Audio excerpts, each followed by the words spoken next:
Hello and welcome to Super Sent Guys, the podcast where we watch and review the first and last episode of every series of Super Sentai, and this is an exciting one because it's Power Rangers time, baby! It's Power Rangers time! As always, I'm Harry. I'm Adam. And there's someone else in the room again. Someone else. How have we found another person who'll put up with our bullshit? Yet another one. I think this is probably the last one. Yeah, I don't think anyone else is coming out after wants this. I think you should introduce this guest. Yeah, do you want to introduce yourself?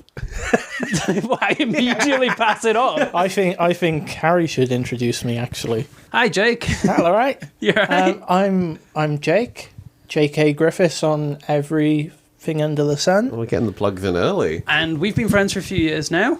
We know each other. Have you two met? I should check. Me and Adam have known each other since the fine year of... Wow. 2014. There we go. Which is, forever. And as of this episode releasing, we've been married for a whole week. Yes. That's wild. It is weird to have this, it's like, because there's such a delay on this. Like, your dynamic's going to be different. You're going to be largely the same people, but now legally. Legally crazy. husbands. I mean, or if it's held back even longer, annulled. Yeah. I mean... If that's in a week, that's devastating for you two.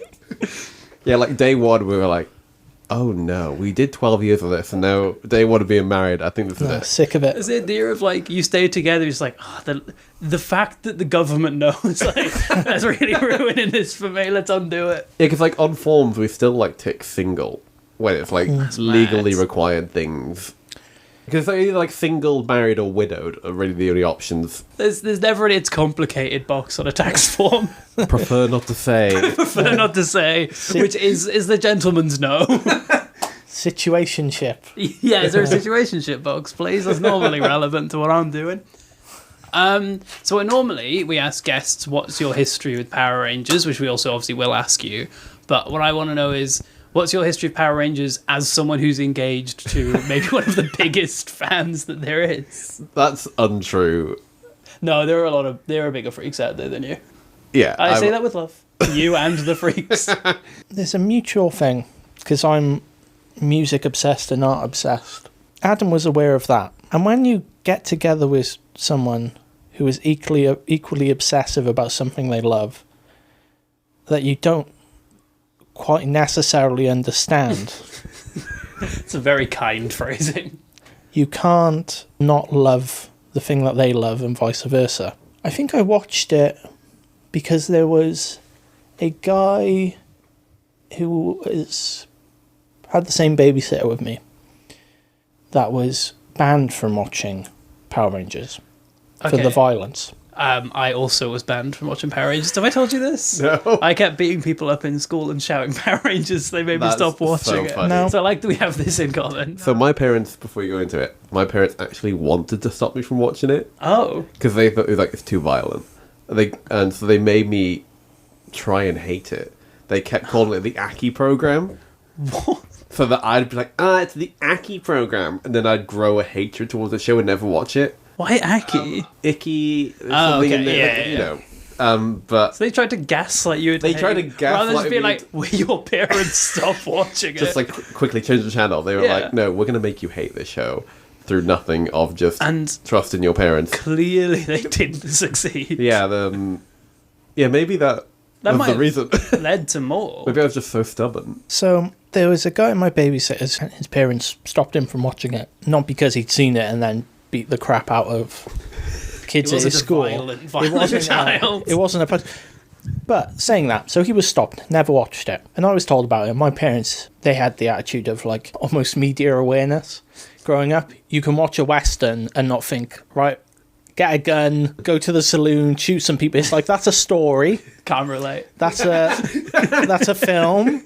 In a very interesting turn of events, this is the kid who, when I was in year 6, brought a knife to school and tried to kill himself and scared everyone else at the morning before school. I'd argue Power Rangers might have helped might have helped. Might have put something. I think he needed a bit of release. a bit of release. A bit. Camp fun.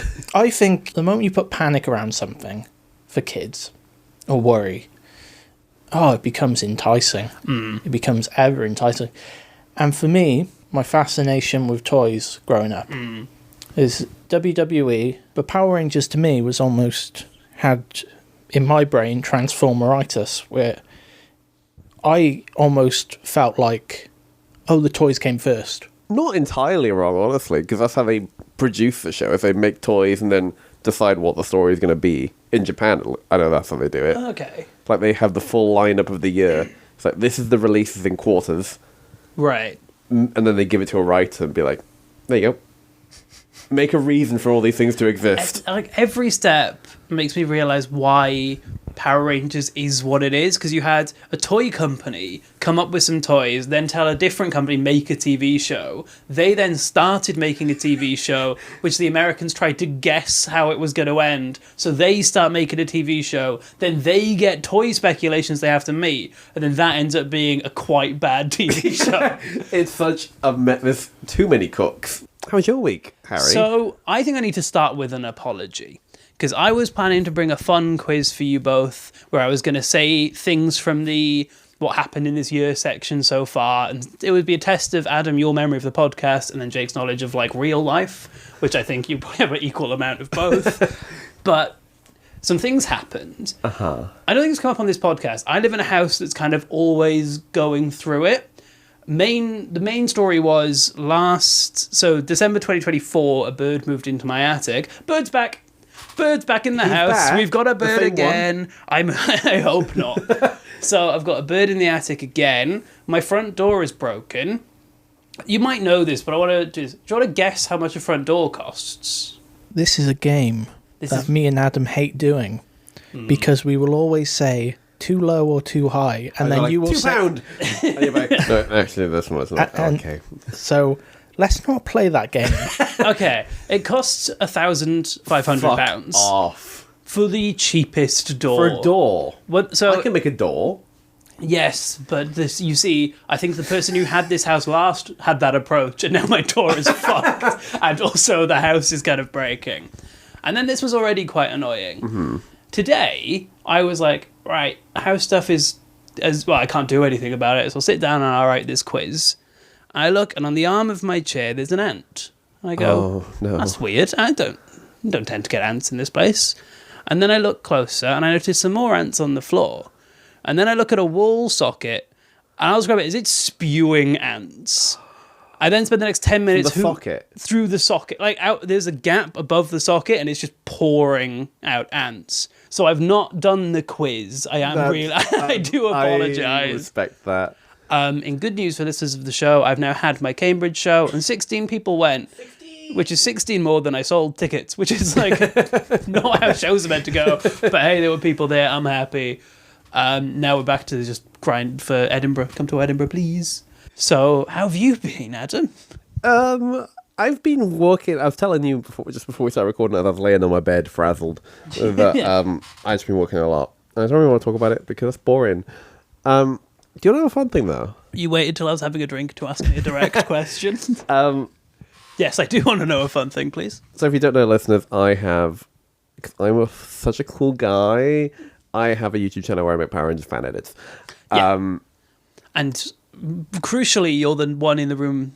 You're the one of the two of us that isn't single, which is mad. Exactly. So now I can own it. As of 2 days ago, it turned 20 years old. Oh my god! I was 4. Yeah. I was 4 years old.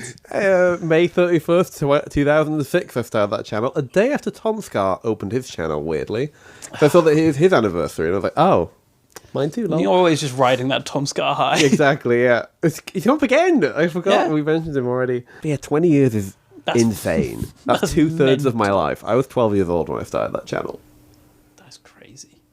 Have you ever watched it? Yeah. Thoughts? Well, personally, I prefer the first year. With Movie Maker? With Movie Maker, the plugins, really bad cutout blobs. Dude, you dropped off. For me, that's I learnt After Effects, and it all went It's not downhill the same, from there. man. You saw that out. like I sort of love the idea of Baby Adam editing those. It's a beautiful thought. Just a little guy with a passion for fashion. Not that, never that. Right, what year are we in? What year are we in? We're in 1992. We're in the swing of the 90s, We're in baby. the swing of the 90s. List of people who were born that year. Yes. John Boyega. Yeah. Daisy Ridley. Funnily the same year. Yeah. Demi Lovato. No, they're not same age. Miley They're not. Cyrus. So what you've done there is you named two groups of two who were not born in the same year. Miley Cyrus and Demi Lovato were not born at the same time as Daisy Ridley and John Boyega. That's not true. Ncuti Gatwa. And Charlie XCX. Okay, those I believe. It's weird that I believe that Ncuti Gatwa could be born at the same time as any of those, but I don't believe the rest were born at the same time. Like, he kind of fits, he could be anywhere in that. Also born, Wagamama. The only mama for me. Disneyland Paris. So have I told you about the 3 days I worked at Disneyland Paris? Have I told you this? Your life, it just keeps getting more and more interesting. So- Please tell me. I was a performer at Disneyland Paris for 3 days. I did the parade, and they were like, "You'll be buried somewhere in the middle, it's fine." And then there was a costuming issue, so we had to go at the front. So I started... You led the parade. I led the parade at Disneyland Paris. Hadn't learned the moves, really obviously didn't know what I was doing. Did a Lion King performance, and I got I'm suing Disney eventually. There was a hole in the stage and my foot got caught. And I did a proper, waving my arms, cartoonish, nearly falling. On the day, they were like, "We didn't tell you this because we wanted it to be a nice surprise. We're also doing a performance of the songs from Frozen. This is the year that Frozen came out." And I went, "I don't know the words to the songs from Frozen because this is the year that Frozen came out." They just had assumed that all these kids were such Disney fans. We would have memorized all the lyrics to all the songs. And there's a video somewhere that my parents have of me just looking so scared. Please. So scared. Can we upload that to the Instagram? If I can find it. I'll message them and be like, "Do you have any Look, you've got stuff from Disney?" You've got 8 weeks to get that video. Dude, I've done every single thing I've needed to do for this podcast the day before. I just never intentionally, just truly every time. Can I make the pernickety point What? Go for it. that Disneyland I knew you were going to Paris fucking say this. did not open in Oh. 1992? Euro Disney opened in 1992. There we go. Is it still... No, because what... They changed the name because people weren't fussed. Haven't they changed it back? I don't think so. No. To be fair, I don't particularly like Disneyland Paris. Or Euro Disney. Whatever name you choose, I think it's full of French people and therefore bad. Battle France. Also born this year, my favourite, Mr. Blobby. Rock and roll, baby. Blobby in the house. I hate that horrible man. I recently came across a Polaroid of me and Mr. Blobby at Blobbyland, which I was furious with my parents. This was before I had many memories. Yeah. And my parents have not told me that as a child I'd been to Blobbyland. You met the guy. So I came across this and I was like, "I'm sorry. Is this me and Mr. Blobby?" They're like, "Yeah, it's at Blobbyland." I'm like, "I'm sorry. I went to Crinkly Bottom." This is before my time, so I don't know. I'll be honest, I've never heard of Blobbyland. I'm mostly yes-anding here. You can't be pulling this much stuff at It me. was abandoned, and at a certain point, people would go and make videos of the abandoned Blobbyland, and it was a bit scary because if you think of Mr. Blobby and you think, how do we draw Mr. Blobby's family? It's just Mr. Blobby, but with a wig, or it's like that's Mrs. Blobby now. Ms. Blobby to you. And Adam was a super fan of Blobby. Loved Blobby. You're a blobhead? A blobhead. Yeah, I'm just going to move past that. But in the same vein as Mr. Blobby, Bananas in Pyjamas. Okay, those were on... So, this is a good year for things I have anecdotes on. Whenever my dad would go away for work, me and my sister we were this was back when we were really young. We couldn't really process time properly because we were children. So Dad will be back in 2 weeks. We don't know what that means. Could be any amount of time. Every time we were waiting for my dad to get home, my mum would put Bananas in Pyjamas on. So then we had an association of Bananas in Pyjamas means Dad's coming home. So that was how we would tell. That's so cute. So then to this day, if I see Bananas in Pyjamas, I have this Pavlovian response oh, hell yeah. Oh wait, no, this is like I'm an adult, I can visit my dad whenever he's over the road. But like, it's weird how that burnt in as like a thing. And he listens to this podcast, so he's going to text me and say, I've remembered that wrong. But I think I'm remembering it right. George H.W. Bush vomits in the Japanese Prime Minister's lap during a state dinner. Have you seen that footage? It is footage? It is footage. It was Never filmed. heard of this. It is profound.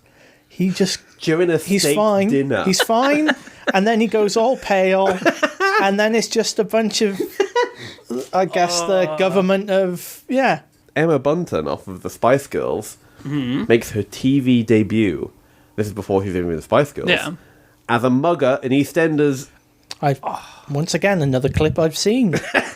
I seem, because I used to watch list shows a lot.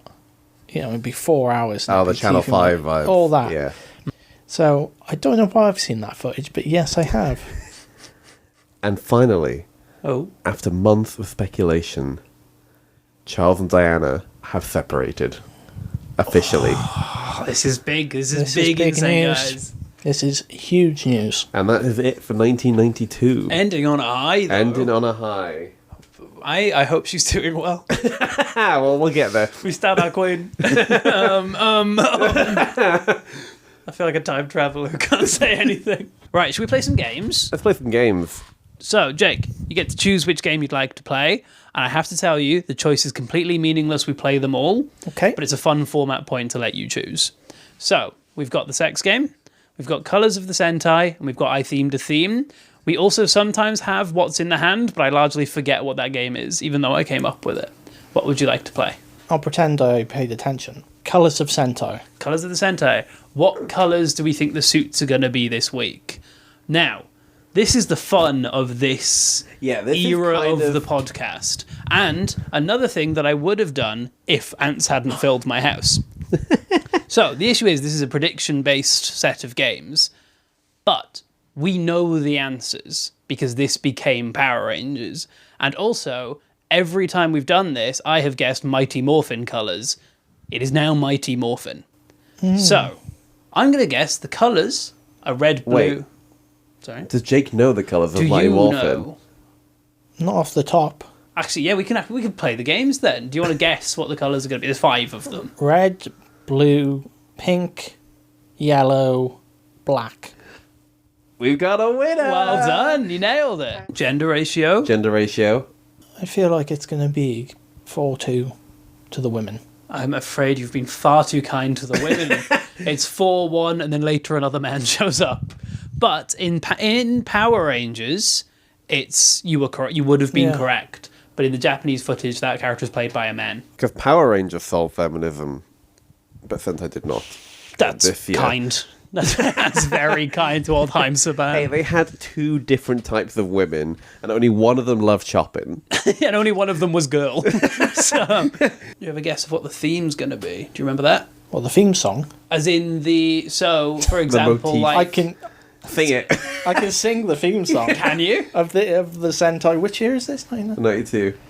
Sentai, Sentai, look at those Sentais go. Thing is, you've got the vibe of every Sentai theme. That's not far Bang off. on. That's not far off Go Rangers theme, It honestly. is what it is. I'm going to guess it's dinosaurs. Possible. I think a generation of children is about to change forever. I think deep sea animal. It's fun to, just be like, no, I reckon I can suss this out. I think it'll be octopus. You can... The whole show is octopus theme. Honestly, the idea of a series where there's 5 octopus rangers and also crucially not 8. Well, but the Right. megas. Well, They the, get a 6th octopus ranger showing Imagine up. the Zords being just a leg each Yeah. of an octopus. No, it's 5 octopuses and it's horrible. It cannot work. That is, let's do the maths, 40 legs.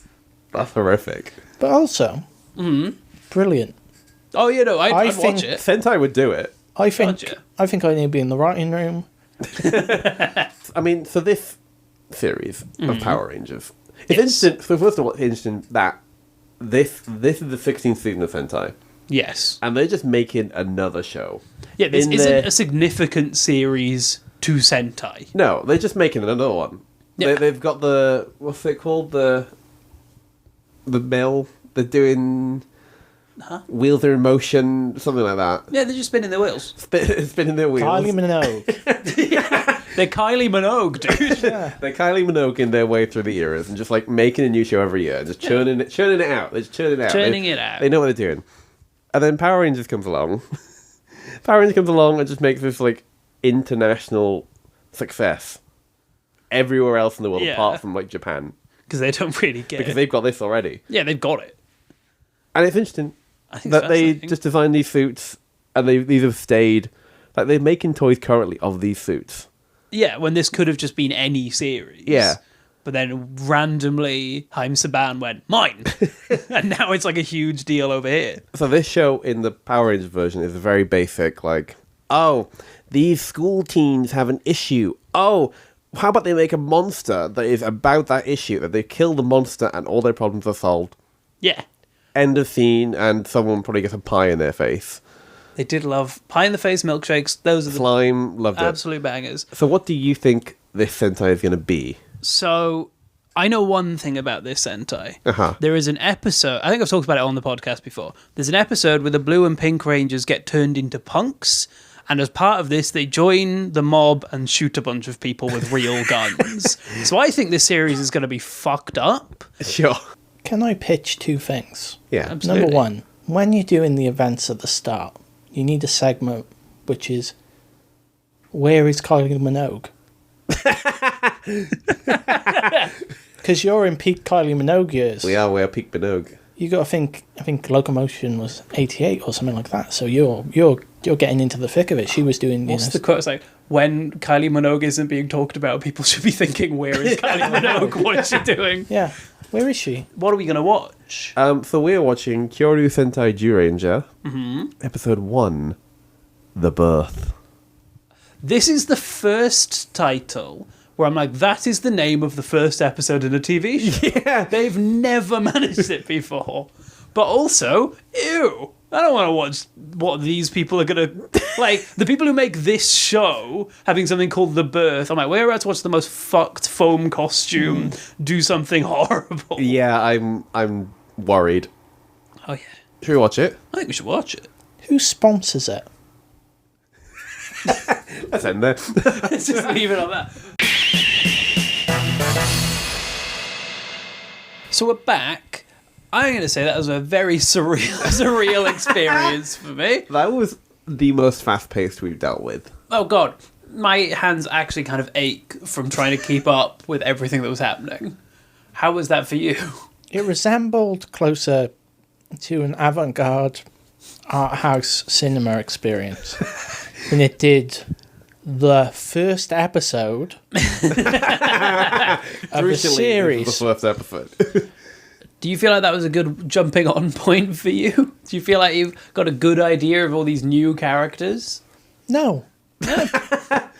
No, I think sometimes fast pacing is brilliant. For a Spider-Man film, about 10 minutes in, he's already Spider-Man. This, did I know what was happening at any time?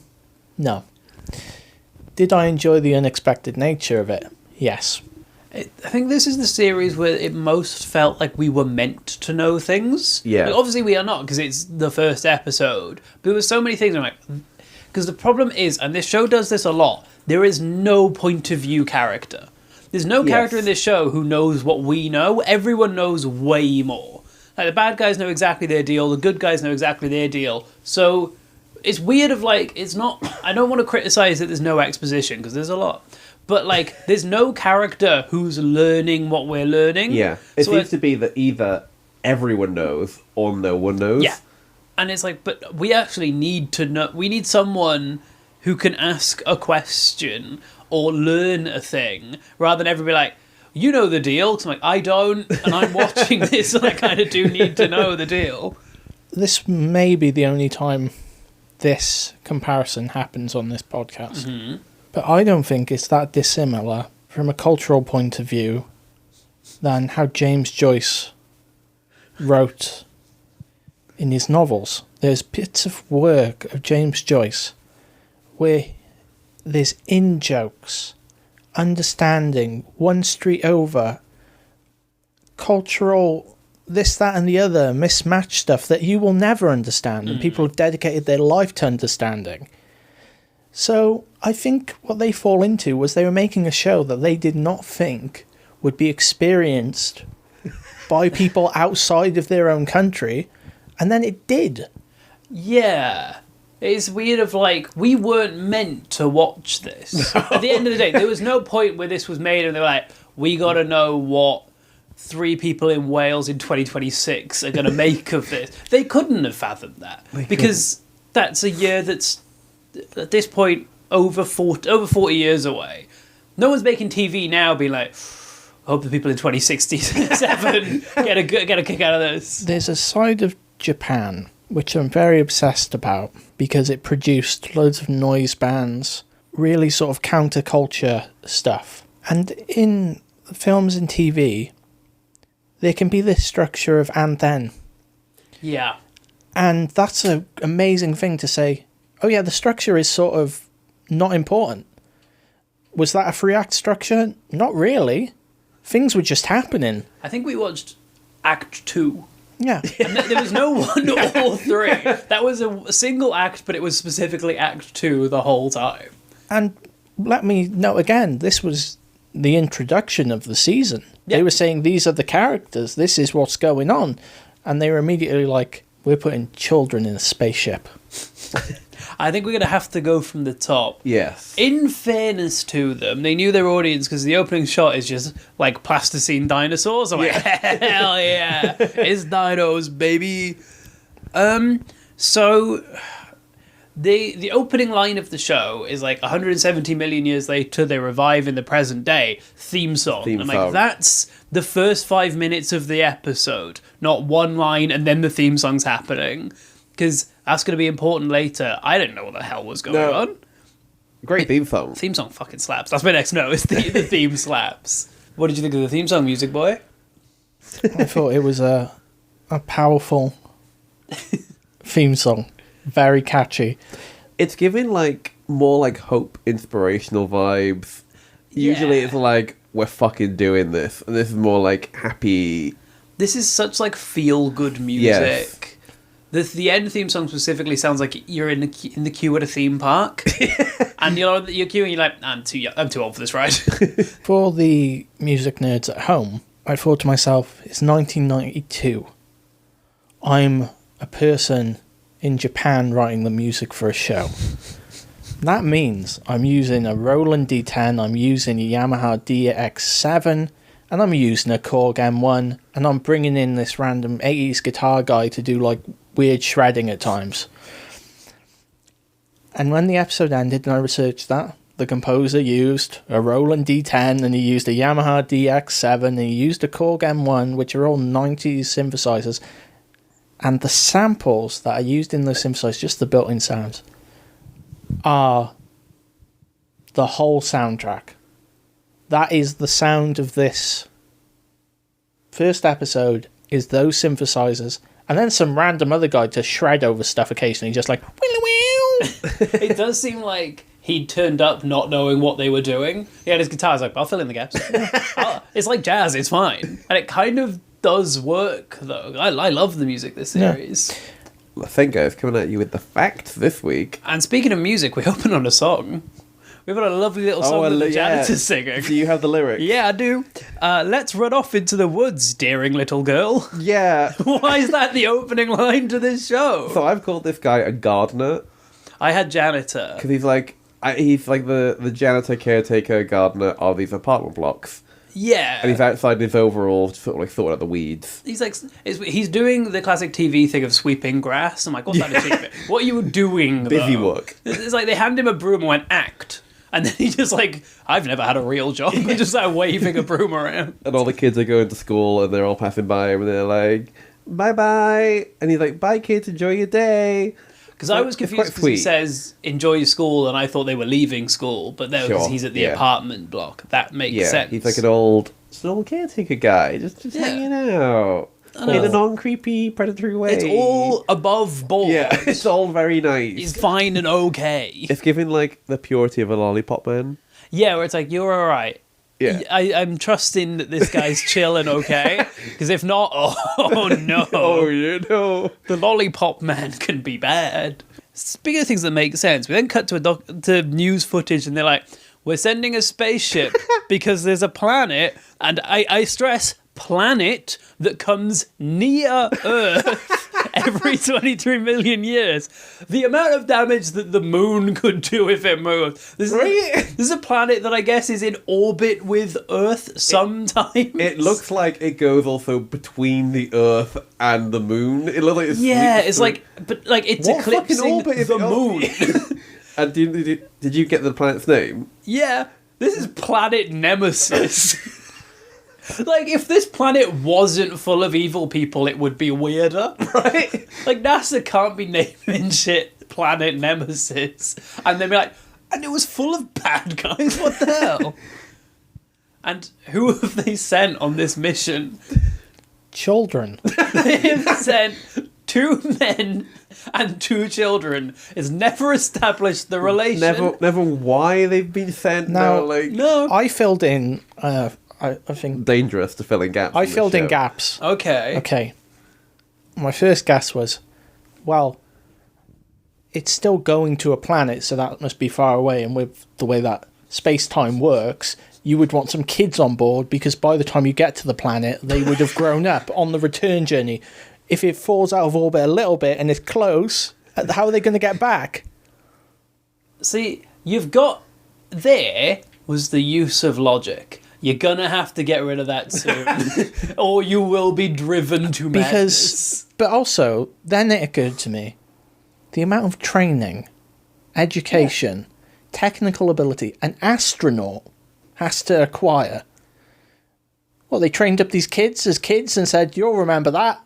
Get on there. They started from birth. Well, they just were like, oh, this planet's come a lot sooner than we were expecting. Because they're like pressing buttons on the ship. They're not like... they're involved in the mission. This 4-person mission, half of which are children, who when they get to the planet have to stay on the ship because it's dangerous. Why do you bring them? So they go into space in like the space shuttle, right? Like the exact. If you were imagining a space shuttle, that you're right. That's the one it is. And so because obviously I watch Power Rangers, I know what the Megazord cockpit looks like. Okay. And this set of the spaceship cockpit is just the Megazord cockpit, but like with all the logos taken down for anything Power Rangers related. I want to criticize it, but I didn't notice. You didn't so know? It does work. Like when they are cutting these corners. To be fair, they're doing enough crazy shit that I'm not looking. Yeah, I was too busy writing down why the children on the ship. And how different does a cockpit look? You're acting. It looks like an aquarium. No, all I'm saying is a space shuttle cockpit would look a lot. There'd be a lot more things going on. I feel like. Yeah, they've got the walk forward Megazord and the sword button, and then they're like, "We've got to land on the planet. Get the thrusters ready." Yeah, so the gardener is like on a rooftop, and we're about to get, I think, the maddest second of television. Like you can't get a second as crazy. Because there's like radio chatter, and I'm like, how can he hear this? He cups his ear, and it grows to be a giant goblin ear. Then the word birth comes on screen, because that's the title. I think that is the best introduction of a title card in cinema history. Just, man get big ear, birth. Birth. And I think I might have to copy it one day. I was going to say, absolutely, you could have that. Because no one in the UK is going to go, he's nicked that from birth. Birth. B-U-R-F. Birth. Yeah, so his goblin ear, you know how, like, in Live Man, where that man had all teeth? Yeah. And he looked very, like, clay texture. It's very clearly not, like, skin. Yeah, it's a strange textured goblin ear that he's wearing. Yeah. I don't like it. And it's just the fact that when he later transforms, he doesn't have big ears. So what's this big ear for? We then get a really surreal experience with the opening to Mighty Morphin Power Rangers place. It's very... I have... Like, we've all seen this scene. Like, This is the first if you scene think, of if you that at home, show. You think you haven't seen it, you probably genuinely have, because it was the opening to every theme song Yeah. of that. So if you've watched a second of Power Rangers, it was probably this footage. After 10,000 years, I'm free. I didn't know that was Japanese footage. But of course it is, because they're wearing spacesuits, you can't tell. And as well, to be fair, those characters could just be Japanese in the American show. So the people from the shuttle go out of their ship and they find a dumpster with a red jewel on it. Look, I have to have a quibble corner here. Quibble corner time, we're back! With Power Rangers, really. What? They called that a dumpster? It's clearly like a cauldron. It's like a cauldron with a lid. It's not a fucking bin in an alley. Like, Yeah. what dumpsters are in LA where they've been It's going to take me a while to call that a dumpster. There's a few things I'm going through first. Yeah, cauldron, big, saucepan. It's kind of like... Vault? Vault? I'd go vault before dumpster. Dumpster is crazy to be called that thing. So like a bejeweled cauldron with a lid. Yeah. Stuck in the sand. And as all good fictional archaeologists do, crack that open. Don't waste a second on being. They're just going at it, and we cut to the old man, the janitor. And he's like, "No, stop it! That's the seal." And then they crack it open, and somehow, I kind of just forgot that Mighty Morphin had villains, because all the Mighty Morphin villains come out of the dumpster like they do in Mighty Morphin, including our savior and our queen, Rita Repulsa's back, baby! Well, Lady Witch Bandora is here. I've got a lot to say about my new love of my life, Lady Bandora. I don't know if I've told you that she's been in past Sentai. Yeah. As main villains. And I'm so glad because she's great. Like, she's chews fantastic. up the scene. She's so camp. And I can see how she could be scary to children. She's got this craziness that feels... Because it's so campy and theatrical, but also, she might just, stab anyone at any moment. Yeah. She's got that, I don't want to be in a room with this person crazy. But we meet some other people first, and I'll be honest, I've managed to get one of their names down in time. Can I read what I managed to type, and then you try and translate that into what they're actually called? But-am. Bookback? That's Bookback, correct. Tortoise? Dr. Tortoise? Is that Top Pat? I don't know, it just says Tortoise. I'm just saying I wrote this down and it corrects Top Pat. Top Pat. Elegagrid or... Genuinely what I wrote. It looks so Welsh. Who is that? Grifter. It's whoever Goldar was. Grifforza. Grifforza. Me. Griffin guy. And then there's Puri Puri Khan, I didn't even get that. I missed that one, I think. which is Finster. Sounds delicious. Yeah. You're very words, right? Mm-hmm. Can you describe all four of them? So Bookback, the blue one, the short one. Yes. He has a medieval beast from X-Men vibe. Mischievous. He's a little goblin. He's boy. a little, what's he about? He's everyone's first gay friend. And then who do you want to do next? I'll do the one who looks like he's an accountant. I think we both know which one you're talking about. And you're all bickering. Oh. He's got glasses. Yeah, he's got glasses. He's he looks like he'd have a pen on a string. Yeah. He's like an old man being like, you actually can't park there. He's got that vibe. And he's going to charge us £1.20. Yeah. He's going to get that He's gonna cash. fucking care. We got to balance these So that's books. Puri Puri Khan. He's kind of great because the reason I like these villains and I like them in Mighty Morphing is it's four mental psychopaths and one guy who's like, this is a bit much for me. I just love that guy in the crowd, that being the odd one out, while there's four people I'm gonna kill everyone all the time and it's the best. I love this. He's like, actually we've got taxes to do. And there's like a skinned monkey with a monocle. Yeah. Yep. Called Top Pat. Top bat. Hell of a guy. And He's then, blue as well. And then you've got Goldar. Goldar. Grifforza. who is a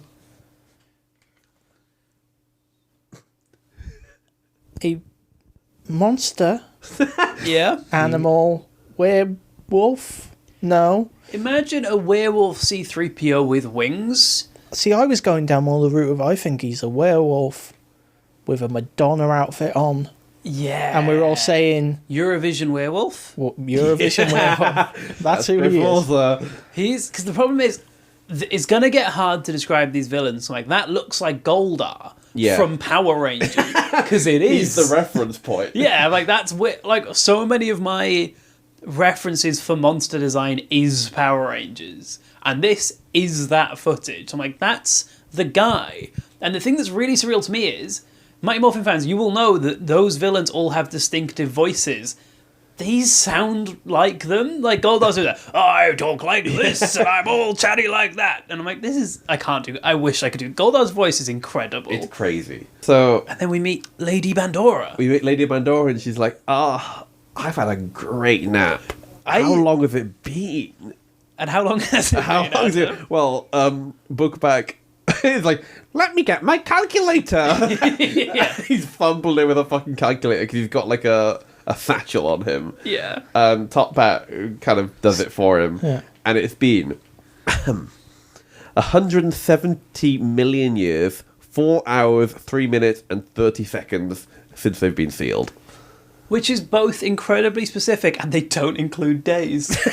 What are they? Like, no months, no days. No. So it's been exactly 170 years and that many Under hours. 4 hours, yeah.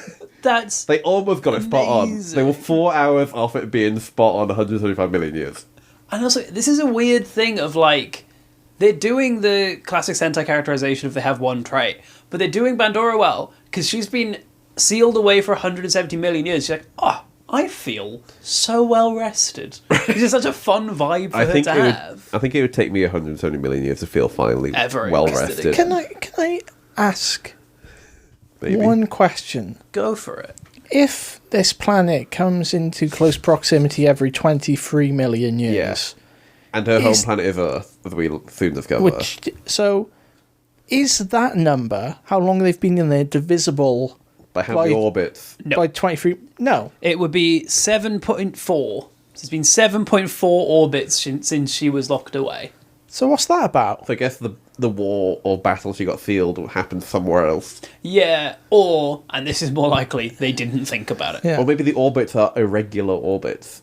Sometimes But it's it'll be specifically like 23. Oh no, it's 23, of Yeah. course. It is 20, because they say every 23 million You're years. dead right. So the orbit is spot on. But also that's a specific number for the writers to choose to not line up with Right, to 170. not divide it. Because surely you Consider. would just get either the big number and divide it and that's your small number, or you get the small number times it and that's your big number. Because that would make sense why it's exactly 170 million years, because Yeah.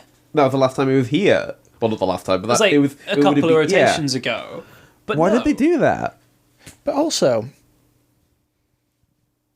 we don't know how long it is in How long proximity is it for. around? So That's true. it Well, I can could- guarantee by the next episode it won't be there. well, I don't yeah, know. it might still be there. Also, actually, can I discuss? So, like, you've got this planet that comes around every 23 million years, right? Yeah. Planets aren't exactly fast moving. No. I mean, in a space context, they are horrifically fast. Yes. They are unfathomably fast, but also, crucially, that is quite slow. I wonder how fast Nemesis is traveling in context with us. Like, will it be Yes. seen approaching us for like 10 years before? Because, like, Or will it just surely- suddenly be like, oh shit, it's here? Like, meow. that's why they sent the kids. They were like, we just grab the first 4 people. It's here. It's coming. Go, go, go. They were just near the space shuttle. They Yeah. just, like, get a fucking None in. of them are astronauts. That's why they bust open this relic. The one thing I will say as well, I'm sure there's people who do astrology who are a lot smarter about this than me. But how do you know? If it's been 23 million years since True. it last came round and humans have existed for how long? How do you know? We are going to learn that there's an old man around who was there. Exactly. Who was there Well, he's 170 million magical. years ago. He's magical. We So find maybe out he's magical. maybe NASA just know magic people. Maybe. Like, There's the been a lot of magic crazy consultant. shit here Well, you're in this sa- universe. You're saying NASA would listen to a guy who's got one big ear who's saying 23 million years ago the planet was near us. It was and the NASA said- 90s, it was a different NASA time. said he's the guy we're hanging our hat on. I mean, they've clearly done so. I mean, they sent children to space. This group don't seem rational to me. Yeah. An old man said it was a while ago. Get the kids, send them up. I don't know. So Bandora's like, thick. Well, my home planet's there. I think I'm gonna go there. But first, at astronauts, I'm gonna breathe you off the planet. She goes like, and they fly into space. Like, Presumably, never seen again.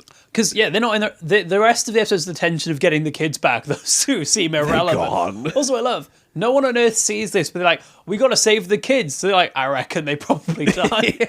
Safe to assume those two idiots got killed. Pandora's also like, witness my undying hatred. I like because she says like, Earth, my home, you've come back as promised. Watch now their hatred of 170 million years. I'm like, you were happy like 2 seconds ago. She's been seething in that big chamber pot. But apparently not, because she had a great nap. She had a great I nap. don't know. Have you ever fallen asleep angry? It's actually kind of awesome. Because you wake up, you're like, still angry, but I'm now rested. Like, I've got more energy to be Rested so and angry. fuming. I know this because I've been waking up to the sound of a bird most mornings. So like, I feel so energized and alive. So, do you want to describe the start of her invasion plan? So Step one in her revenge. step one in her revenge, make some skyscrapers move. Sorry, no. You're being far too generous. Make one skyscraper move. That's all one. Oh, she makes a few move into a cluster first.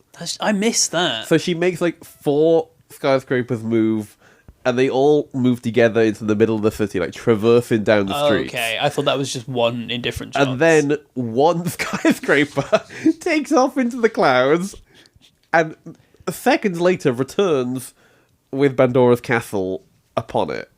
I do like we get some onlookers going, the skyscraper's going up. It's coming back down. Coming back down. It's coming back down. It's so much more like, whoa, oh no. But yeah, And then that crashes into the city, and now it's almost like a monument almost. it's really cool. It is cool. I love the villain being like, I'm coming down. I want to be. My castle isn't tall enough because they've built bigger buildings, so I'm going to sit on top of a big building. Awesome. Bizarre. And then my favourite line of this episode is there's a news helicopter circling I love these guys. the fucking castle. And they're like, oh look, is that something like Gaudi Sagrada Familia? And I didn't think I would get a reference to Gaudi's Sagrada Familia in Sentai ever. What a name drop. That is, because they never name drop real things. We ever. should try and keep a list of all the real world things that are now canon to Sentai. And now it's like, because that opens up Sentai to being in the real world to me. And now I'm like, oh, so like this is happening. And then elsewhere across the globe, the Sagrada Familia is being constructed. And I'm like, that doesn't compute in my head as... And just over the way, Princess Diana is just like, Exactly, just like yeah, the right? husband. It's just like, it freaks me out. And it's so funny to happen in a Japanese show. Yeah, it's such a bizarre pull. But to be fair, they're dead right. It is kind of like the Sagrada Familia. It's fun that they were helping us. They're like, they're going to struggle to describe this one. Can I point out my favourite thing about Bandora's palace? Oh, yeah. She's got this, like, beautiful stone castle and then a neon sign saying Bandora's And it palace. lights up like a...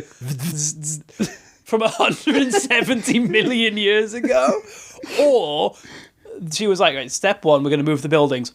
Wait a minute. That sign's sit. Get me one of those, then we start the event. Give me like 10 minutes. Golthazar, whatever your name is, get me Golthazar? Imagine Goldar walking into the shop like, I need a neon sign that says Bandora's Palace or whatever, Bandora's Palace. And then the idea of the shop guy being like, are you this year's alien invasion? He's like, yeah, do we get a discount with that? And he's like, yeah, you do. Think how big it has to be. It's got to be like the size of a building. It's the biggest neon sign to ever awesome. exist. But it could have been they purchased a very small sign and expanded it. Yeah, because they do like to make things shrink and grow. She could have thrown her wand at it. To be fair, that's part Cost of, effective. Weirdly, the existence of magic, we do lose some of the whimsy. Because the reality is she waved her wand and got one, which is still great that she thought, like, I want one of those. But I like imagining him going to the shop. See, I like that. I wasn't in one camp or the other. I said he went and purchased the small one for a certain price, brought it back, and she went, "Oh, I'll make that bigger for the With my magic, I'll with make my it magic." Imagining a She shop. spent her hard-earned money and then magically was made like, the but- shop something big. Oh, we buy a sign, but then I'll use my magic. Imagining the shopkeeper be like, "So you want it in the smallest size?" Yeah, small as yours. Like, you sure? It's like, don't worry about it. Then watching him grow it out, so I was like, that goddamn giant dragon man ripped me off. How dare he do that? Why had a desktop sign? He said it was for his phone. For his smartphone he has, I guess. I loved this invasion, and then this happened. Yeah. Ripped me This is the off. worst of the alien invasions we've had. At least the other ones had some goddamn respect. Sorry, every note brings me so much joy. Because this is also have to something be- I love to think she sent him out to buy. Maybe this is the shop next door. They were like, right, if you're buying the smallest size, okay, this is too far of a riff, but I'm doing it. There's a credit card minimum, so you need to buy something else. It's like, give me the penny farthing, because she comes out on a flying penny farthing with her big wand, being like, "Hello, Earth, I'm back." This is my favourite thing to ever happen. This is so good. Ever. I just like they put her, this actress, on a penny farthing, presumably on wires. Yeah, because it's not a steady mode. It's like bumbling. Yeah, and it's on either a green screen or like some like primitive version of back projection or something. There's something going on. But she has to be suspended. And it's not a space age penny farthing. It's one you'd find at St. Fagans. I think it's one you'd find at the studio you film Sentai and you go, I reckon, grab at this. One of the producers wrote in on that. Yeah. Can I say, this moment made me lose my mind because I couldn't conceptualize what her problem was. Because she said these earthlings all in love and loving and falling out idiots, and you're going, oh, she's just bitter because she's been in a hole for. And then she goes, I don't like a war neither. And they're all angry at each other, and they're all having a go. Pick your lane. It's the opposite of what you hate. And you've also come down and started a intergalactic war. yeah. So I mean, it's not intergalactic. It's technically currently it's with our neighbours of planet Nemesis. Galactic war. In a couple of million years, it will be intergalactic. It's As both. it passes into the next galaxy. It's both and neither. Temporarily local. But I don't know what she's getting at. Yeah. She's going, all the emotions are bad. But like, She's the thing stoic. is, she has some points though. She says humans are garbage. Yeah. And I'm like, Yeah, she does say specifically they are dead garbage. right. But she also did come from a space dumpster. A space. Pot kettle black, innit? Pot kettle. End of day. End of day. I don't like war, but I'll make a war happen. She's speaking out of both sides of her mouth. We love What an her. icon. We do love it. We do kind of love it. How can you not listen to someone on a penny farthing like that? Just have someone crashing out on a penny farthing is awesome. Weirdly, though, no one else was on a penny farthing. I know Griffor's was Because flying. Goldar is somehow looking Grifforza. stupider. Grifforza, because when he flies, he'll like bend his arms and his knees and like lock, so he looks like you're holding a toy on a string and like bouncing Because it. he's got wings. But Yeah. he's not flying like, as in like on his front. No, Like as if you had wings, you'd fly like a bird. like lying down Yeah. and He's flying. hovering at her pace. He's just standing in the air. Stood there bouncing. Wings obviously still. They're not giving them motors, of course not. So the old man's on the roof. Yes. And what does he do? Well, Bandora comes to meet the old man. She goes, hey, I know you, and I took all your magic. And he spins round. Spins is generous. He turns round. He slowly turns. He's got and- bad knees. And now he's dressed as a Sailor Moon character. And he says, hey, I've still got magic.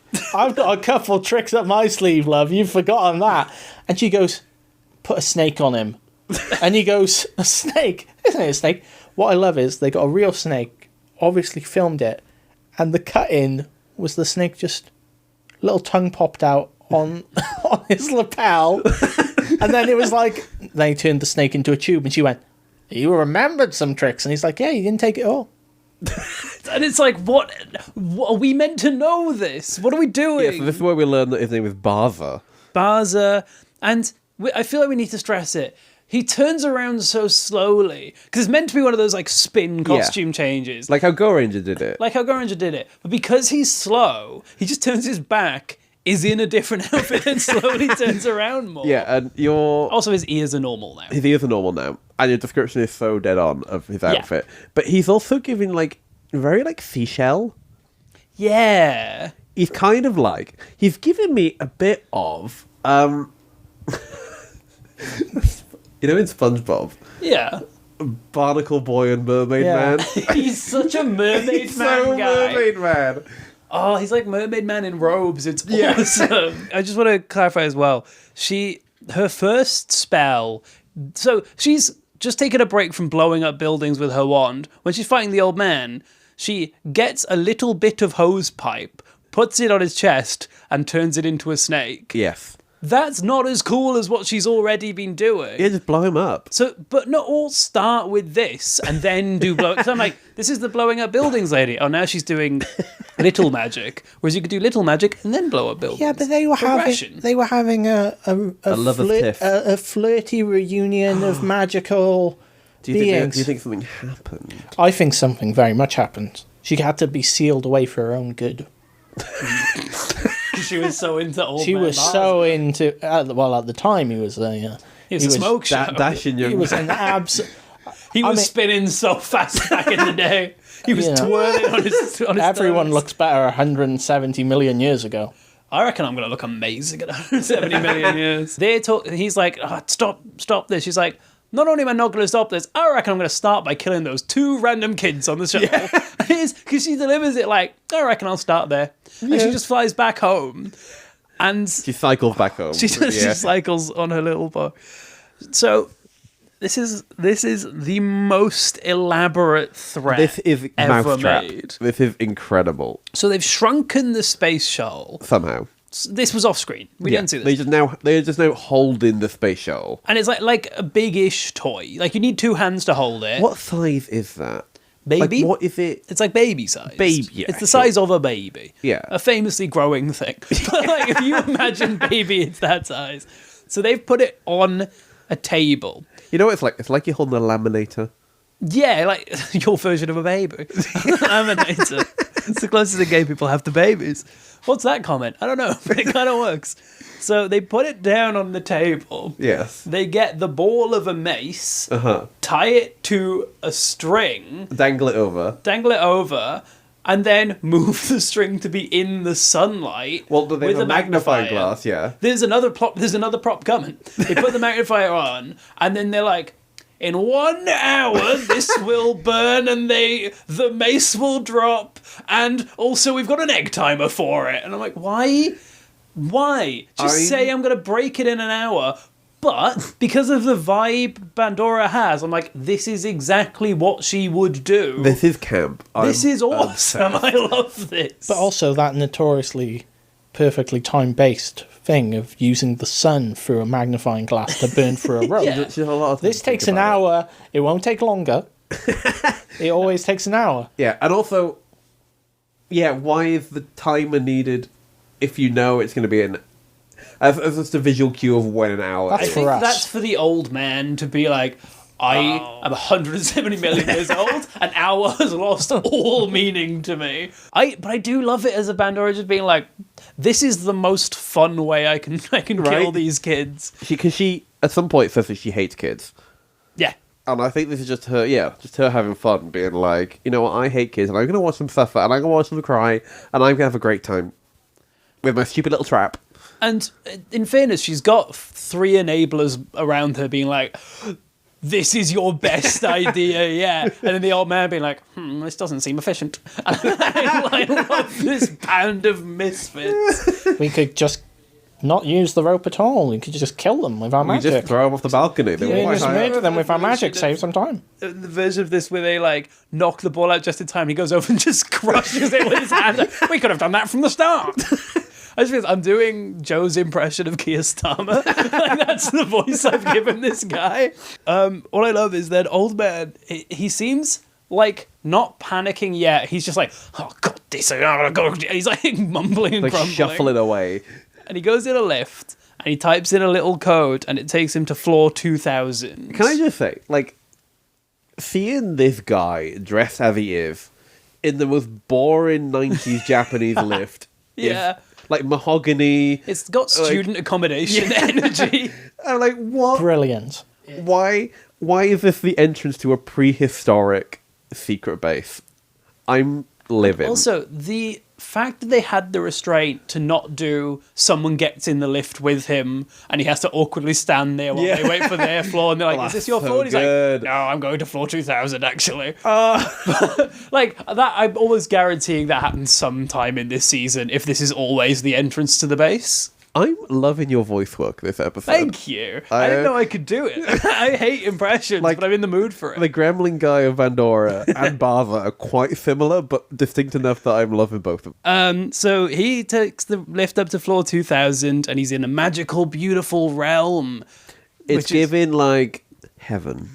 It does have heaven There's energy. Greek columns, everything's kind of, like, glowy. There's a filter on the lens. There is some Greek vibes this week. Greek There's some Greek vibes. stuff. It's Like, also got a jungle run it does have a jungle. vibe to it. Heavenly jungle run.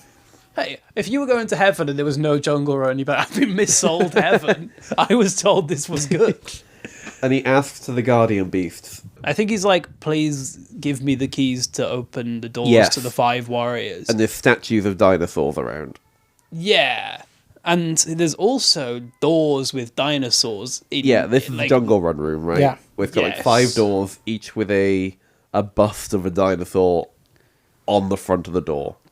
I just said that it's the fakest looking door I've ever seen because it looks like a game show door, but specifically in a sketch about a game show. Yes. So they've not actually made it that good because like, we need this for 2 It's a minutes. very specific vibe.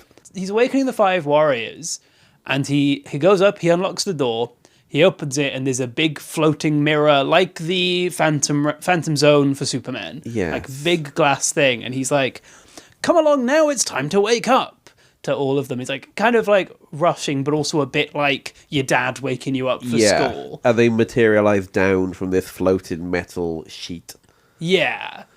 And he goes room by room and he makes a little comment to all of them about how quick everything is. Like, we've really got to go. Come on, guys. So he'd be like, to be fair, I did enjoy it. One of them's called Boy. She's like, Boy, get up. And then he like runs and he's like, come on. And then he opens the doors to the Pink Ranger and goes, need to pretty up first, May. Drag Just her. the first line about her. It's And she's the only woman. the only woman, and it's just the fact that it's as if they know. They're like, let's phrase this in the worst way, looking back, because it's like, is that a joke or is that them being like, well, this is how you talk to women? I don't know. Genuinely don't know. So this must have been made millions of years ago, and in that time, he decided Heaven. No, this floor 2000 or whatever. Yeah. Millions of years ago, and he said, we need to modernise how we get up here because I've been using the stairs, so I'll build an elevator. So he built an elevator. Maybe that's why his knees are fucked. But in the millions of years since then, he didn't think, maybe there's a better way than an old lock and key. Yeah, maybe there's a button. Maybe there's something, because in fairness, we're going to learn in this time he did make them all motorbikes, so maybe he just focused his energy on the wrong thing. I mean, it's always the jobs you forget to get around to. He's like, I'll fix up the doors. He's like, oh god, he's like fumbling with the keys. Like, oh, that's the black one, okay. You should have done this earlier. May, get your fucking makeup on, May. Come on, May, gotta look good. You know what's great about this episode is they say everyone's name so much. So many times, and Can yet you name them? I can name 2. Yellow. I can name Boy and May, because Boy's funny because it's a girl in the Power Rangers. Yeah. Like the fact that his call is Yellow Ranger Boy. I'm like, that's really funny. Yeah. I cannot name the other three. Pink Ranger is May. Yeah. She's saying that all the time. The whole episode, she's saying her own name. I think that's the only thing she says. It is classic Sentai in that woman don't talk. Black Ranger is Gauche. Gosh. Blue Ranger is Dan. Oh yeah, Dan. How did I forget And Dan? Red Ranger is Geki. Geki. And classic Barza, he's, unlocking everyone, he gets everyone out, and then he gets to Geki, the Red Ranger, and the key breaks. Oh, what a palaver. What a palaver, what's he like? And he's just like, just go without him. I'll figure it out. I'll figure something Because the out. Red Ranger needs to make a good entrance. You know what I'm going to remember? You forgot.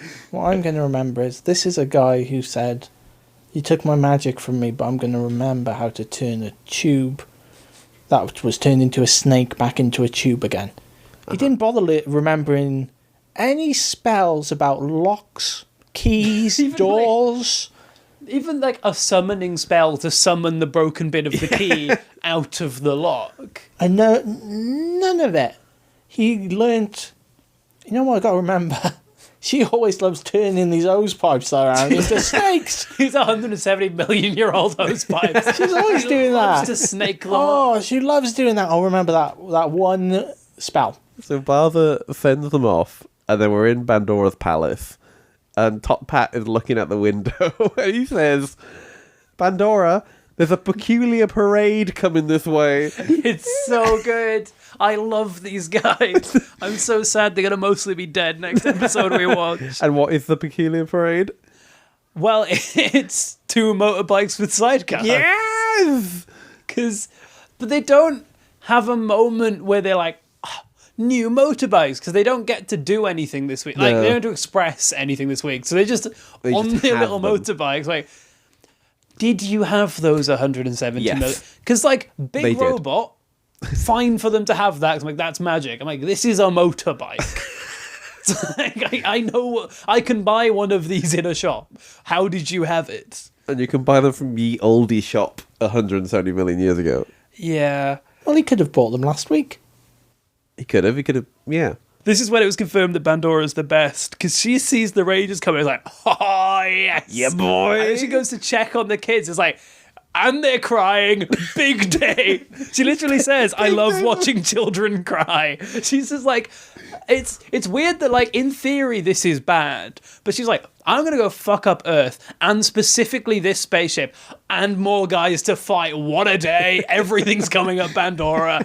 Hell yeah. I think she's more excited about the kids crying, honestly. Like, she like, could kill millions And of they're people. crying And everything they're I ever crying. could have wanted in one go.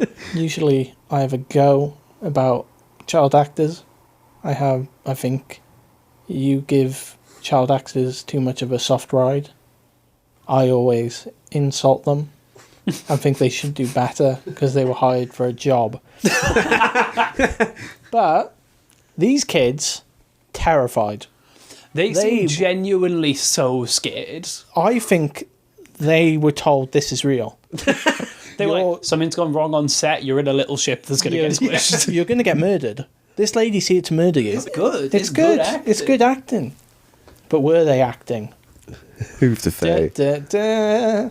See, that's appropriate because we're about to hit the ad break. Children of the show. were harmed in this production. Two children were harmed. 2 out of 2. There's a really confusing shot where they're driving in their motorbikes, the 4 of them. Then the ad break card is the 5 of them on motorbikes. Yeah, that's confusing. So for a second I thought he was there, but no, it's just the ad break, and then we're back. This Then we get an awesome sequence. was wild. This is the first time I've been like, maybe I have collapsed and hit my head and this is a dream. Because they get to the Citadel door, the 4 of them. Yes. They kick it open and they run through the door onto a beach. Yes. And they're like, huh. And then they see, right, I'm going to be very kind. They see little plasticine men.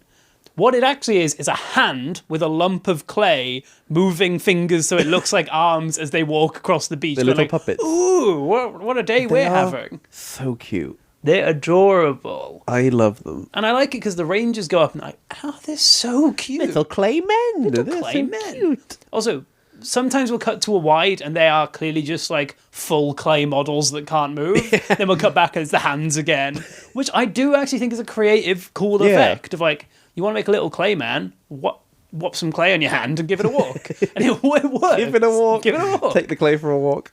So we then get... So I've... quick comparison for people who know Harry Potter. They look like the mandrakes, but if they had no budget. Like those little horrible plant pot people. Redacted. This is great. So they lean down over the little clay men and they grow into big clay men and punch them as they grow. And then this was when I really thought I was losing my mind because they get punched and then Bandora's on a TV in the sky of this beach. Yes. And she's like, ha ha! She puts her staff through and then there's like a weird zoom effect to make her staff look big. Like a fisheye kind of vibe, but only on the staff, and she's still normal sized in the screen, and she zaps them. Then she sticks her hand through, so she's a little woman in a TV with a massive hand. Like elongated fingers. Like Mr. Stretchy, not Mr. Stretchy, Mr. Fantastic, Mr. Stretchy, zaps them again, they kind of freeze, the screen turns to like shards of glass and shatters. Awesome. And then they are in a cage. And then they're in a cage being barbecued. Spinning. So slowly. And then they speed it up. This is how you show me they're fighting a witch. Yeah. Because they can't fathom what she's doing next. I forgot she was a witch. Like, what the fuck is happening? Why is this happening? But in a way where I'm like, that's how they're feeling. Because they have, well, maybe this is the annoying thing of them all being soldiers from the old times. I have no idea how much they know about Bandera. They've probably fought her before. Yeah. But they're going into this being like, we're ready for a fight. And she's like, I'm not fighting you in a way you understand. I'm fucking reality up around you and annoying you with it. Like, I'm berating you with this. When I'm angry at people, I think, I'm going to make them a rotisserie chicken.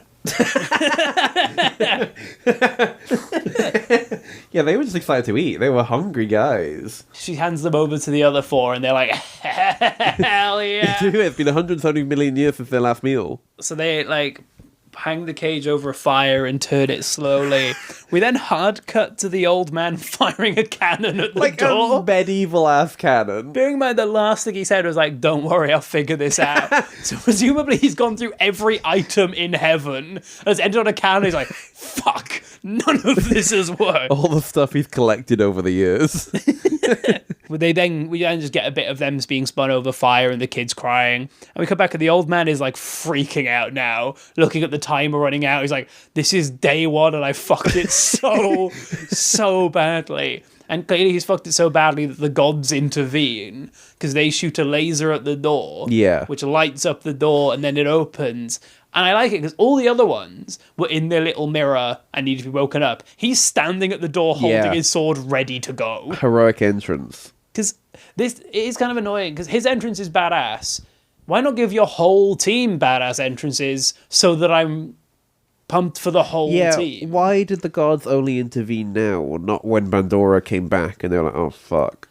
Or, why didn't they just open 5 doors? Yeah, imagine if they all swung open at the same time and they were all stood there like that. Yeah. I'd be like, oh, sick, these guys are going to fuck shit up. This is a team of people I want to watch. Pandora, get fucked. Yeah. But now I'm like, Pandora, fuck them. Wins. I know she wins. I know she can't, but God, I hope she wins. So how diminishing is it for the other Power Rangers that they just can't do anything without Red there? Right? There's 4 of them. They don't know what's going on. Oh, we're in a cage. We're rotating. There's a fire. Also, I love it because we established that May has her bow and arrow because she tries that and fails. Red is going to free them by cutting the chain with his sword. They all have weapons. Black has a fucking axe. Blue has a long stick with a sword on the end that he could poke through the bars and cut the chain with. But they're like, really hope the cool one shows up soon or we're in trouble. Also, May fires her bow and arrow and it does nothing. It's like a toy bow and arrow and he like whacks it away. It's like, I love it because is Buckback, is that his name? Buckback, yeah. Buckback whacks it away and goes, "You missed." I'm like, "No, she didn't. You blocked it. You did a cooler thing." But he's like, "Actually, fuck you even more. You missed." Like, no, she didn't. Gaslight gatekeep girl boffer. And in fairness, the villains know what a show they're in. Because even though they know who these guys are, Red cuts them free and they go, "And who are you?" And then the nerdy was like, "Introduce yourself." So he gets to go, "I'm Geki." Is it Geki? Geki. "I'm Geki, the red one." And they're like, oh fuck.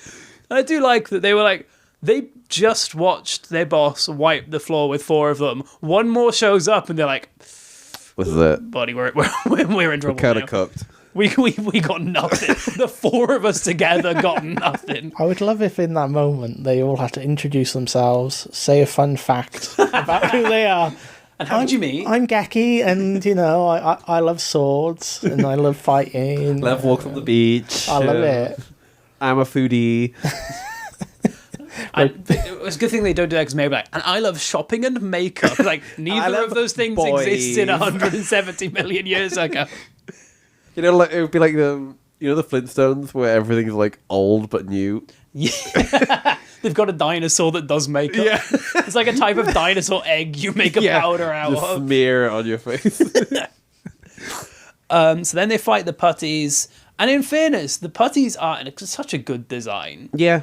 I really like them. They're the right level of like, they won't win a fight, but they look kind of like they could. Yeah. Like if a ranger was fighting 10 of them, you believe they're in trouble. Yeah, so They've these got are that balance. these are the little clay guys The little that clay have now men. grown to clay men. As in men in grey suits. Yeah. They're no just clay. drones, aren't they? Yeah. Yeah. They're just like, They're very erratic. oh yeah, So that's why I feel like they're quite formidable. You don't know which direction they're going. I do think the fight choreography, especially in that bit, was pretty good. Pretty Fighting's outstanding. pretty cool here. I mean, there's some spinning that made no sense. And also, You've got to have a bit of spinning. I love the characterization we're getting for this old man if he's just a fucking idiot. Because he then runs up and is like, "Guys, I forgot to give you your power Fuck medals off." that turn you into Power Rangers." And then he just like lobs them at them. I'm like, Right. why? You had so long when Red was stuck to get those and be like, "Red." Because then as well, you get a cool moment with Red where he goes, "And I've got our power medals." But no, he's there like, "Fuck, shit, fuck, I forgot that. Oh, God." He's like, gone Left through it the in the top drawer. to-do list. He's like, "I've not done any of this. Oh, my God." And can I just say, right? So they've got their morphers on their like belts, Yeah. and they put the coins in to activate the morphers, right? Yeah. Why would the coins taken out? Yeah, why are they not together? Why are they not? Yeah, saving battery. The idea of morphers having battery is so brutal. Yeah, they're those weird little pill-shaped batteries. They got to get those. Where are you going to get those from? I got LR4s. Yeah, LR4s. They got LR4s for the. You Yeah. missed for ages. Yellow was just fumbling him, falling out. It kept sticking to his finger. He's like, "No, come on." I mean, you wouldn't want to wake up after that amount of time and find your morphers being corroded. It would be devastating. The acids come out of the battery. The whole thing's fucked. But also, we know he's got super hearing. Do they? Because Well, they haven't got the giant ear. no, because Fucked if all 5 of them grew a big because ear. they're all just In standing helmet. there, and then he's like, "Oh yeah, I forgot these," but he's miles away, so they can just hear that. They just are aware. They're aware where he's throwing these up. That's happening. Unfortunately, that is just like Don't think Sentai. about it. Don't think about it. That's like, we nitpick a lot in the show. I think that's where I'm like, "Oh, he's fine." It Yeah. would, like, I would have loved if he'd like cupped his hand over his mouth and we got a cool effect to show he's using magic voice, but they're not gonna do No, that. but I would have rather all of them in a row grew massive ears. I mean, that's the Horrific. dream. Or they mid-fight hear the clattering of the coins. Like, did he just fucking throw those? Those are so important. Who hired this stupid old man? land nearby like loose change. One of them falls back on the old man. He didn't throw it high enough. Also, this is all based around orbits that take however many million years, and he's surprised. He's got nothing in order. Yeah, This like guy is every such a every mess. 23 million years, he should be on high alert.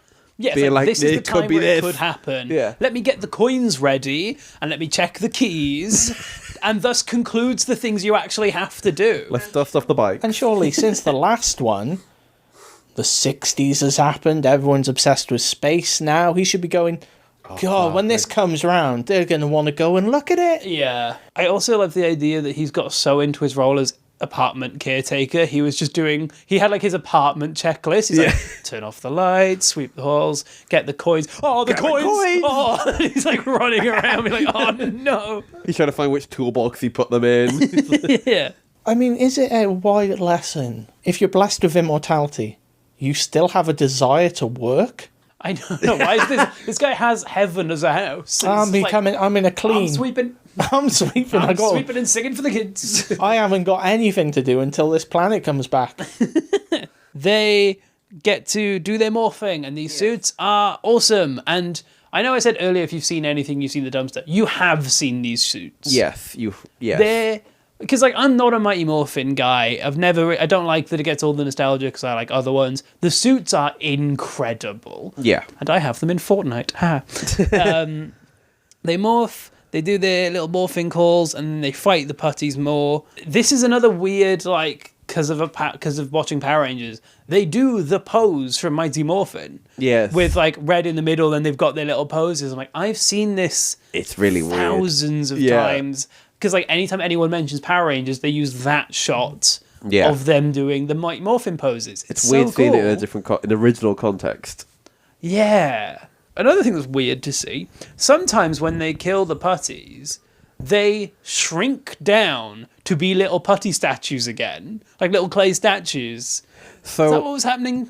They were being smashed into clay pieces.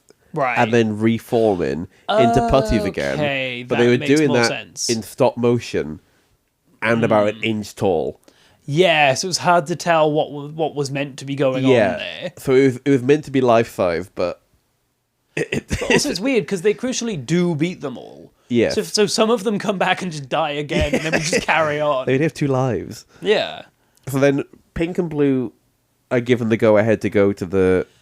Yeah, can we talk about that for a sec? Yeah. Because the 5 of them are fighting. Yeah. They beat the putties. Then Golthazar comes down. Is that his name? Grifforza. I'm genuinely not doing a bit. Grifforza jumps down and starts fighting Red. And Red's like, Dan, May, go get him. And I'm like, what about the other 2? They're somewhere else. Because it's got the vibe, and we bring this up a lot, of the Power Rangers needing to justify the Japanese footage. But this is their footage. This is the footage. Why are you just sending 2 of them?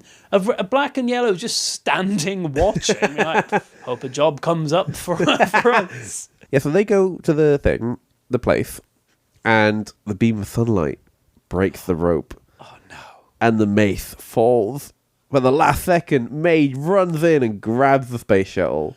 And it's okay. And nothing bad's going to happen to this space shuttle ever again. Until a giant hand bursts through the wall, and May is so shocked she screeches and drops the precious cargo. Genuinely, I cringed. I had a weird oh my god.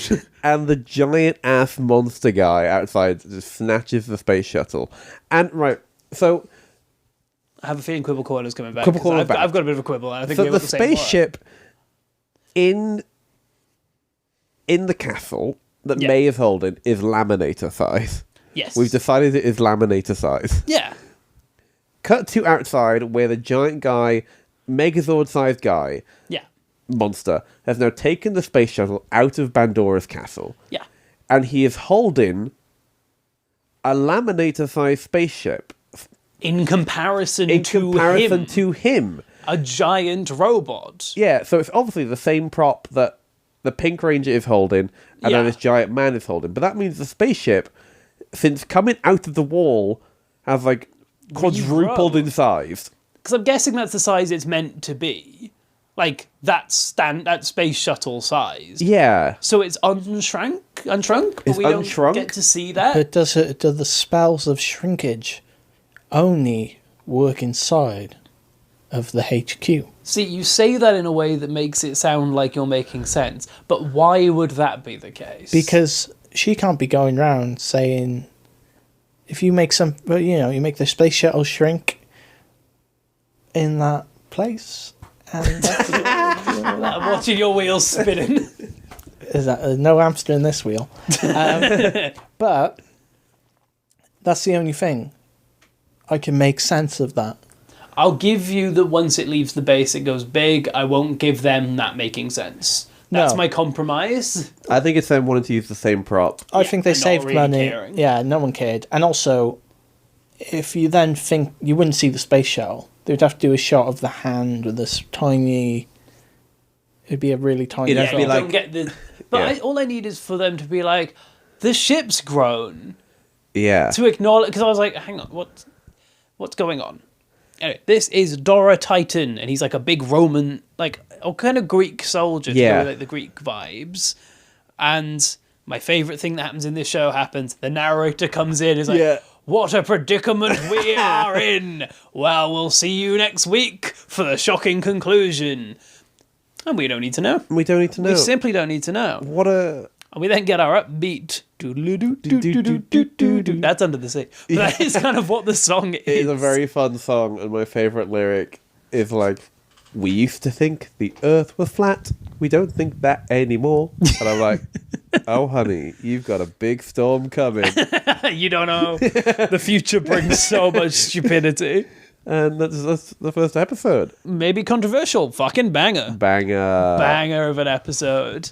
On the core cat to hot dog scale, I'm calling it a hot dog. Don't be bringing more scales to this show. I can't have a guest that's as surprising as the show with the things they pull out for me. I need you to be a bastion of reality in this. Impossible. Not having it. No. Yeah, that was awesome. That was awesome. But also, I think if we replaced Bandora with any previous villain, I probably wouldn't be as... No, she carried that. She carried every in show. the same way she carried Denji Man. Yeah. Did the actress have a productive and prolific career outside of Power Rangers? Because it would be interesting to see her in a role which isn't like, camp it up, babe. See, I love the idea of a scene where it's a man, he's like, I just don't know if I love you anymore. She's like, what do you mean? Oh, no. But what of the children? She's like giving it full Rita Repulsa energy. But I love when you cry. It's like, what? Yeah, you cry. You're so good. So that was incredible and amazing. And I genuinely cannot wait for the I'm finale. so intrigued. Any last thoughts before we wrap up the first episode? How small were the kids then in the space shuttle? Tiny, minuscule. Little babies. Little babies, murder of the little babies. That's such a song that Bandora would sing to us. Like when she wakes up, little murder of the little babies. Crying children. She loves those crying children. Oh, I love it when children cry. Who are you? I'm Adam. You can follow me at AdamJH Lewis. That's mad, because I'm Harry, and you can follow me at Dobbs is Funny. And you were? Well, I'm Jake, and you can follow me at Jake A. Griffiths.